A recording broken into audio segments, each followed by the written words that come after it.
Alrighty then folks, this is Alan recording the part 2 video for our Azorius control deck. If you want to see the draft portion and the deck overview, you can go to the first video, but here we're just going to move on to the final boss and hopefully we can seal the deal. Managed to lose the last game because maybe of some misplays like attacking with the fan bearer and running into an impeccable timing, which I shouldn't have since this deck isn't really trying to be aggressive. I should have also just traded off maybe the camel. Actually, I should have just traded off the aerial guide with like the Gust Walker maybe. I don't know. That game was definitely beatable for me if I didn't make that early misplay by attacking with a fan bearer. But regardless, yeah, we're still in decent shape. Just need to get one more win to get to 7 wins here.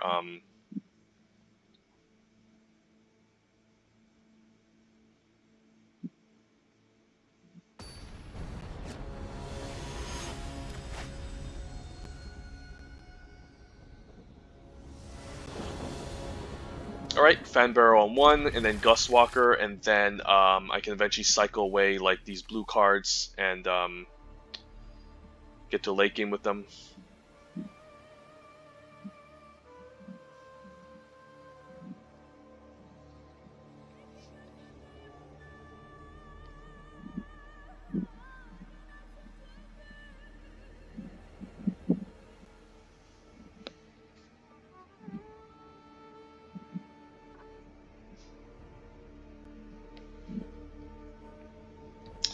Alright, decent curve, just need to hit our land drops, and again we can just cycle these away. Maybe probably cycle the compelling argument first, and then even if Oketra gets answered by like a compulsory rest, we can still activate her ability. So let's just hope this opponent doesn't AFK forever, otherwise he can just give us the free win, and we'll be happy.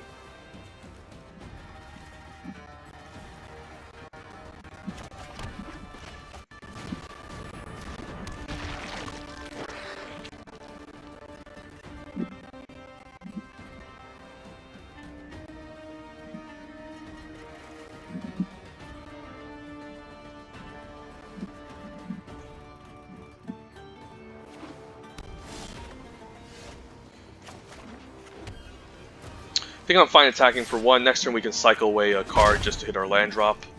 But for now we'll just develop the 2-drop here and start pressuring the opponent. I think if I don't get my land drop, I'm definitely going to cycle strategic planning, so blue-red spells. Maybe he has some embalm synergies, so he's going to be teched in a strategic planning. Here I'm going to play the wall, I'm going to attack for 3, I think, and then I'm going to cycle away the compelling argument and the turn. Hopefully we can get a desert to eventually activate this wall. But the early game is pretty nice, it's set in stone, so quite happy about the early game right now.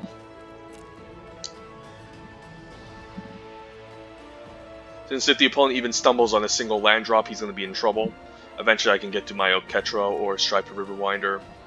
Probably going to cycle the Striped Riverwinder anyways.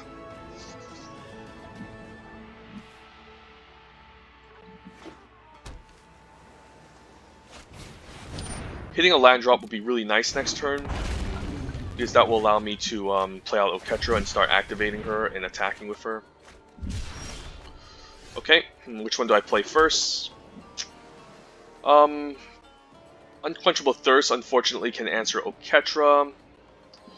I'm definitely going to exert the Gust Walker here or trade with it. I think I'll just play out Oketra. She's fine. And I can exert this so he doesn't have any good reasonable blocks. And I can attack him for 6 next turn if he doesn't have any way to deal with Oketra. He would need an Unquenchable Thirst. But I can still attack with Oketra even if he used the Unquenchable Thirst and get him for 6 and then activate the ability at instant speed. Even Initiates, okay. I can still attack with Oketra, so I don't mind that. No need to tap anything down. I think I'm just going to play out the Curator of Mysteries. And then we can just attack with Oketra. And there's really no need for me to, I don't even think, keep the Striped Riverwinder in my hand, because I do want to eventually get to my deserts, and I still have the Fanbearer as an activated ability, so I don't mind just cycling it. I guess if I cycle it, I also get a nice scry to bottom any lands or anything I deem not too good. And it's also pretty just mana efficient, so if we top deck a land, we can still activate the Fanbearer and activate Oketra as well. So we're ahead on the board, and we're at a decent life total, so we're still in good shape. Probably has an Unquenchable Thirst or a removal spell for Curator. Okay, Puncturing Blow. I think I'll just cycle this in response so I can get a scry. God Pharaoh's Gift. Yeah, I can't say no to God Pharaoh's Gift, especially at 5 lands already.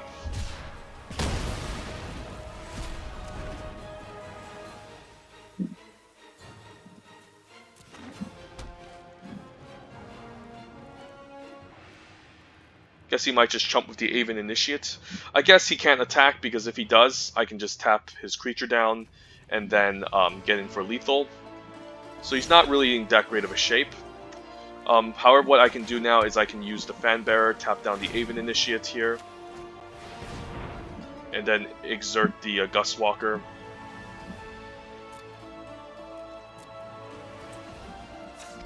Yeah, Oketra's a pretty broken card. Because now he can't block the Gustwalker if I decide to exert it, and he's forced to chump the Oketra and take 3.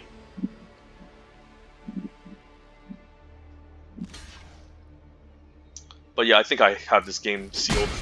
Unless he picks up some insane board wipe, I don't think he can win this. He would need an Hour of Devastation, but even then Oketra would survive the Hour of Devastation. I mean, he would need like Lay Claim on turn 7 here to deal with Oketra.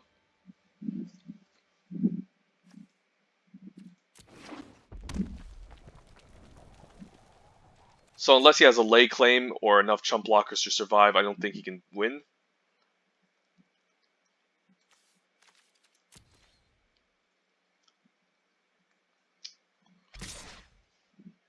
I don't think he should be attacking here, because if he does, I can just tap whatever he plays down and then get him for 2. I mean, get him for lethal. Open fire, okay. That's fine. I guess I don't have a tapper now. But I can still make a creature and then attack with Oketra next turn. I think he forgot about this. That's why Oketra is so absurd and broken. Yeah, unless he finds a way to deal with Oketra at instant speed here, I don't think he can win. Like, he could have a Winds of Rebuke. That's the only way I can see him dealing with this Oketra here.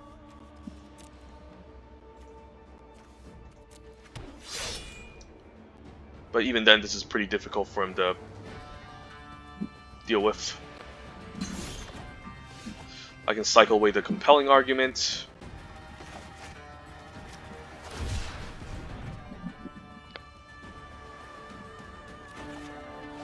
Sunset Pyramid, not bad. Let's just move to combat. And if he has the Winds of Rebuke, I can just recast Oketra, so I don't really want to cast a Sunset Pyramid main phase, otherwise Oketra won't be able to, we won't be able to recast Oketra.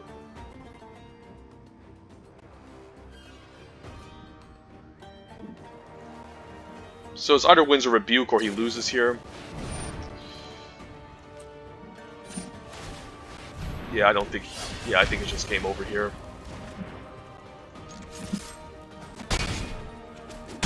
Alright, good games. Nice 7 and 2. So pretty happy with the outcome, even though I do want to minimize the amount of losses I get in these videos. I'm still fine selling for 7, and I do make misplays. I'm not the most perfect Magic the Gathering Arena player, but I can definitely help you guys get to Mythic if you watch my videos, so that's what I can afford. So anyways, yeah, pretty nice deck. Let's add this to our main board. I'm going to take a quick snapshot here for the thumbnail. Let's collect our reward. 22k gems and 6 boosters. Alright, let's do this. Pack 1, pick 1. What do we have to find pleasure of opening? Amonkhet Remastered Draft.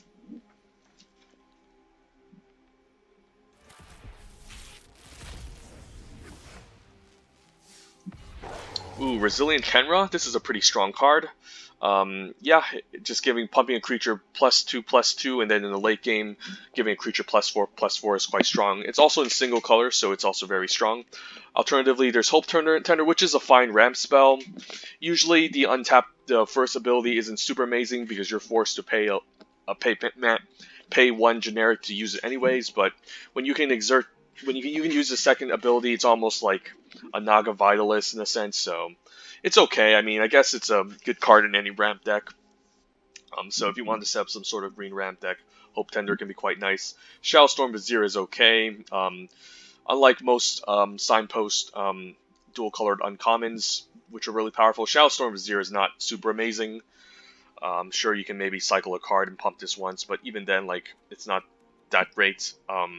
Looking at the commons, Tallcrop Elite, pretty nice exert creature in a white aggro deck, and Puncturing Blow, solid removal spell. Pack 1, pick 1, probably Resilient Kenra, and if this wasn't this pack, I wouldn't mind just taking the Hope Tender. Maybe we can end up in some sort of a ramp deck. Yep, let's move on.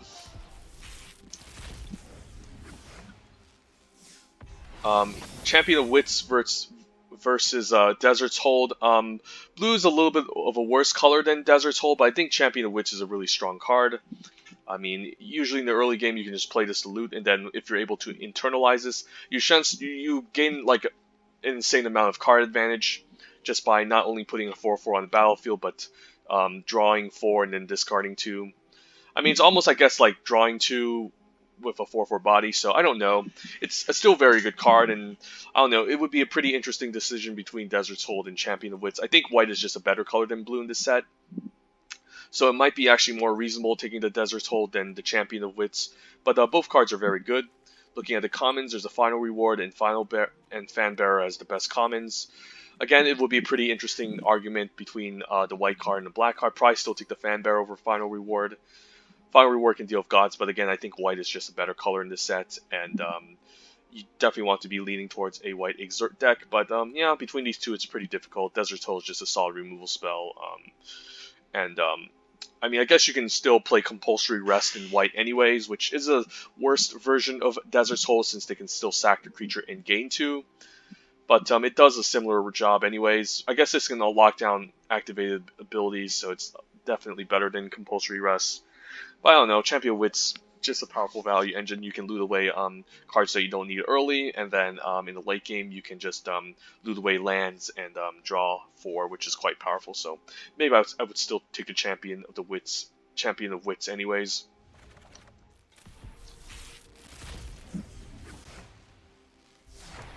Alright, between Temet and Aven Windguide, yeah, obviously Temet is a better card, right? And then Aven Windguide would be a second follow-up. Cartouche of Ambition, also really powerful. Between Cartouche of Ambition first or Catcher's Avenger, I'd probably still take the Cartouche of Ambition. I've just been very impressed by this card. There's a lot of 1-toughness creatures in this set. And then just giving your creatures lifelink is just really swingy. It can just swing the game around if you get a big attack in. And then even if you don't kill the creature, you still shrink it down so it's unable to block too well. So Cartouche of Ambition, really powerful. Although I think white is a better color than black in this set, but wouldn't mind first picking Temet. Definitely very powerful since you can use the the static ability onto itself when you embalm it, and it's just going to become a powerful evasive threat, and any other embalm creatures that you get back that you can embalm or eternalize can be targeted by this passive ability, and it's quite powerful. Like, imagine just even having a Sacred Cat and then being able to use Temet on the token and then getting in for 2 lifelink per turn. With Evasion, this is a really strong card. Otherwise, I would probably take Aven Windguide as a second pick. It's just a powerful dual-colored uncommon. Like, even though these cards are a little bit more flexible, I think Aven Windguide is really, really strong. So, yeah, probably take Temet here.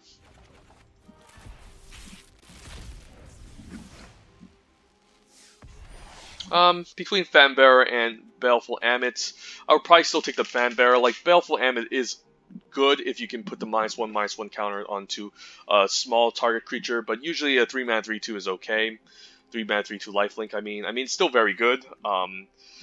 But yeah, actually, I would probably take the Baleful Ammon. Like, if you do end up in the black-green -1/-1 counters deck, usually you could pick up just enough high toughness creatures that you don't mind putting those -1/-1 counters on, and a 3-mana 4/3 lifelink is really powerful. Um, Especially if you can just put this on the -1/-1 counter on a Naga Vitalist or a Feral Prowler. And putting one -1/-1 counter isn't that punishing for the most part. So yeah, I would probably take the Baleful Ammon over Fanbear. I think it's powerful enough. Even though I think white again is the best color in the set. Reason to Believe, okay card, nothing too amazing. Yeah, it's okay. I mean, Scry 3 is pretty decent, and then late game. I mean, then the late game aftermath portion can put a creature out on the battlefield for 5 mana, so it's okay. It's not super amazing. Usually for 5 mana, you'll just be playing, I guess, a 5 mana 5/5 anyways. So the Believe portion, sure, maybe you can scry a creature on top, but it's actually a bit of a gamble. So if you don't get a creature, it's just essentially 5 mana cantrip draw card. So it's not actually that good, I don't think. But yeah, Baleful Ammon, I'll probably take it here. Maybe draft some sort of black-green -1/-1 counters deck, and this is quite a strong card if you can put the -1/-1 counter elsewhere.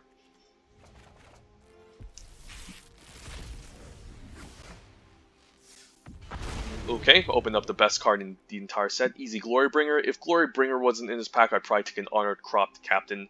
Red-White Exert is the best archetype in this set by far, and I would definitely take it over like a Cartouche of Ambition, but Cartouche would be a decent third pick if Honored Cropped Captain wasn't in his pack. But Riddle Form, Tall Crop Elite also pretty good, but yeah, Cartouche, very impressive card. Glorybringer, obviously the most disgusting bomb you can open in Amonkhet Remastered draft, and I don't know if this was our Devastation or Amonkhet, but yeah, it comes in haste and you can just exert it right away to just kill something. So if it isn't dealt with immediately, it's just going to essentially just destroy the opponent's entire board or the player's entire board, and then yeah, it's already a nasty 2-for-1 because it kills something, and then the opponent's forced to use a removal spell on it already. So yeah, Glorybringer, pretty disgusting card.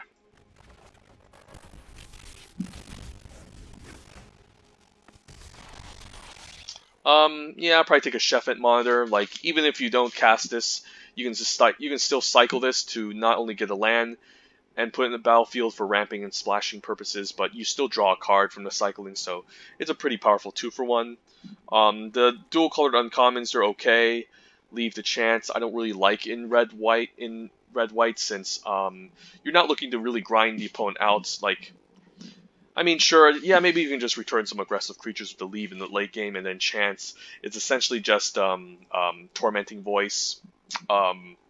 So it can be fine if you want to do that, but you don't really care too much about being grindy. So if you have this in your early opening hand, it can be kind of awkward, but I can still see myself playing it. So probably take a leave the chance here if Sheffet Monitor wasn't in his pack, since red-white is again the best archetype, and I might as well just play this card. Consign to Oblivion, also decent. You can bounce a creature at instant speed and make the opponent discard 2 later on, so it's solid. Usually I don't like Mind Rot very much since the opponent can choose what they discard, but just having one portion to bounce a creature back can be quite nice, and then the Oblivion, it's just 2 spells in 1, so it's just very efficient, and very effective. And then Hieroglyphic Illumination, also pretty good common, since at instant speed you can just draw 2 cards with this. But yeah, I would probably take Hieroglyphic Illumination over Consign to Oblivion, since it doesn't. I mean, I guess Consign, the first portion of Consign can be played in any blue deck, so it's also quite reasonable. But usually they can just recast the creature again. But it's mostly you're just going to get the most maximum value by playing the other half anyway, so I don't know. Hieroglyphic Illumination is also quite an impressive card in this set. So anyways, yeah, got our second Amonkhet Remastered video done.